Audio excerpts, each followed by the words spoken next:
that's something I think about all the time, is building this sort of fan base. World. Yeah. No, like not even just a fan base, but like this world for my fans to dig into. Okay. If someone wanted to, bro, like they could look at all my drawings on my Instagram art page. They could listen to all the songs I have on my SoundCloud. They could watch all the videos I have on my YouTube page. If they wanted to, they could read all of my blog posts that have been just talking about my life. Yep. All through this year. You know what I mean? And they could really get under my brain, you know what I mean? Like, and that's what I sort of want. I want people to do that. And like, that's so narcissistic, dude. It's no, like but I feel that. It's like, when I read your blog post, it was definitely like an insight into your life. Right. So it's like, I almost feel like I understand you more and where you're coming from that blog post and from your videos and from like the drawing aspect of things. Right. You're a very poetic person in what you do.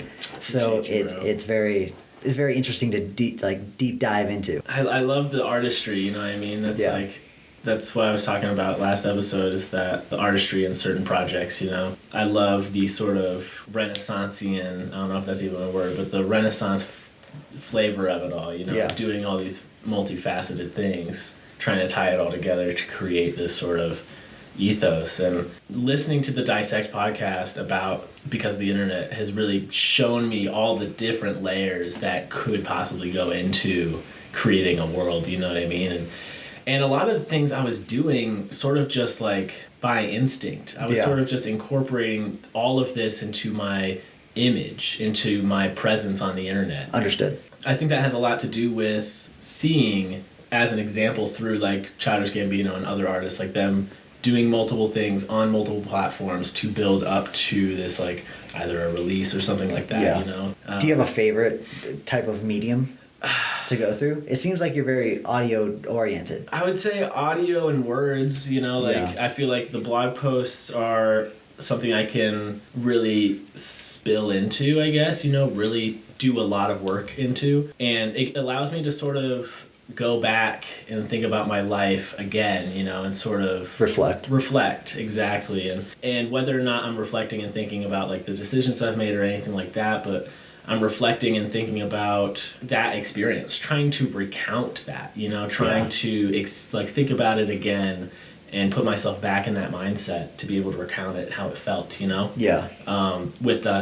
With the hindsight of now, right? 100%. And it allows for some decent reflection. It makes me worried sometimes about like how much exactly am I spending in the past? Like how much time am I spending in the past, you know? Yeah. And living in the moment and experiencing life that way is sort of important to me, I suppose. Obviously, I love planning. You know, I touch into that type A personality a lot of the time, especially when it comes to this sort of business and creative stuff. Yeah. In my personal life, I'm very not that way. I sort of just run with the flow and do whatever. It's that, right? It's that sort of words that I like expressing into. But I guess the audio too, you know, I'm a really big fan of music. I like making music. I like that sort of medium as a thing to do, I guess, but like I feel so insecure with it, and like about putting it out and like about the product, you know. I'm insecure about the quality of it, and I wish I was more confident, but it really shames me to like have the catalog of music in my head, I suppose, you know, because I can see the greatness that it could be achieved, right? Then I'm not living up to that expectation, I suppose. But do you think you'll ever live up to that expectation?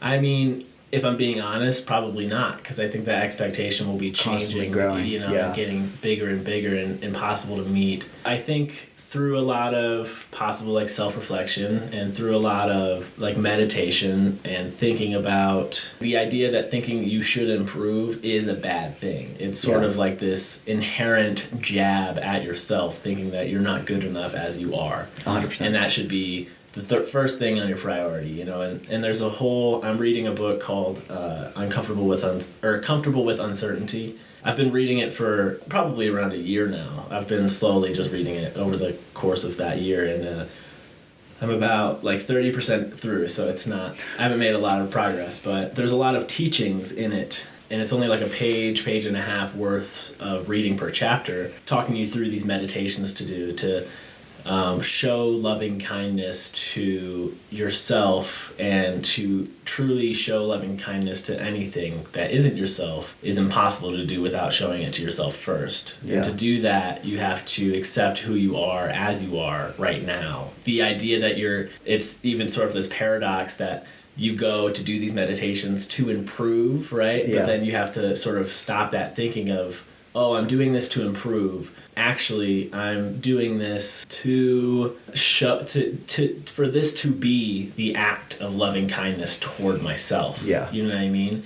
It's that switch. It's not, oh, I'm bad right now, I need to change and be different and be better. It's, oh, I am who I am. I'm going to love myself and show loving kindness to myself by taking this time to either reflect or to sit there and to recognize thoughts as they go without reacting or trying to take notice. There's the process of labeling when you meditate, which is you're sitting there trying not to think, and that's almost impossible, so you end up thinking, but then you sort of catch yourself thinking, and you're like, you just think to yourself thinking when that happens, and you try to label it and go back to focusing like on your breathing, something more physical that you're going to be doing anyway. And there's a lot of ways and different ways to focus on your breathing that you can learn. Meditating is something I haven't been doing recently. This is all stuff I've learned probably earlier this year, is when I started meditating more regularly, but I sort of fell off the bandwagon around the summertime. But, I still retain that knowledge, and I still pick up that book. Yeah. And even if I can't find the time or the motivation to actively meditate, when I find that motivation to at least read a page or two of that book, it sort of adds to that arsenal. Backpack, that arsenal of knowledge, Oh. It's tough to not want to improve, you know what I mean? Like, understood. It's interesting, and it's a quick thing to jump into, like, oh, I need to change, I need to improve, I need to get better. It's like, no, chill out. You're perfect, you're fine. You're fine as just as you are. You don't need the stress of needing to improve. You just need to show loving kindness and think about it as like an enjoyment. Like, oh, I need to work on this song. Like, oh, how about you ask yourself, do you want to work on the song?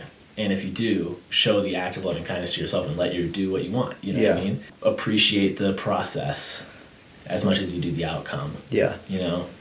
Back in October is when I started listening to the Dissect podcast. Yeah. And that's sort of when it opened my eyes to what I had been doing sort of all along without recognizing it, that sort of world building. Because like on my art page, it's written good. Yeah. You know what I mean? It's this different persona. On the music is like, I'm finding my persona there. Yeah. Right now at first it was going to be Practice. That's why I was going to name the account. Yeah. It was going to be Practice. And I remember having this like bar in my head where the punchline is like, practice makes perfect. Yeah. Because I'm like referring to myself as Practice, and I make, it's just like this stupid self-serving line. But that, like, I did that, and I wasn't really like, I just didn't vibe with it anymore. And then I changed it to Botch, because I felt like everything I was doing, I was just like botching it, like just fucking it up.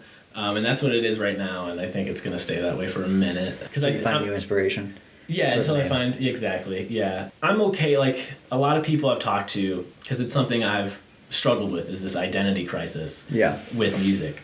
With my music, the response I always get when I express these uncertainties, it's just like, just go by your name, or just pick something and then to change it later. You know? And I want to build this sort of world more, and I'm wanting my name to be, or the name that I choose to be associated with the music that it's made with.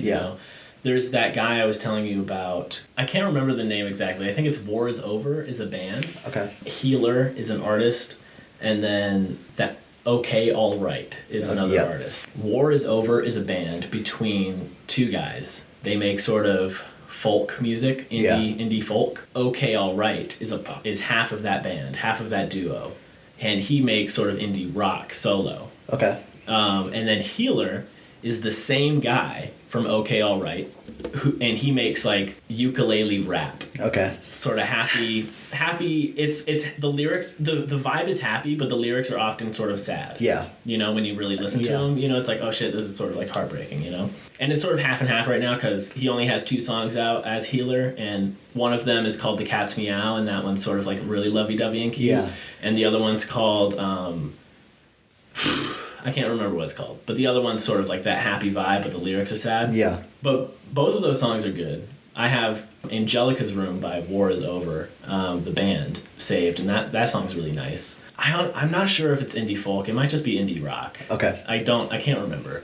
And Wisteria is a song by OK Alright that I also like. You know, that's just very inspiring to see that, I guess. You know what I mean? Yeah. I think it is way more expensive because you're having to pay the distribution charge for multiple names. Yeah. Which would suck. 100%.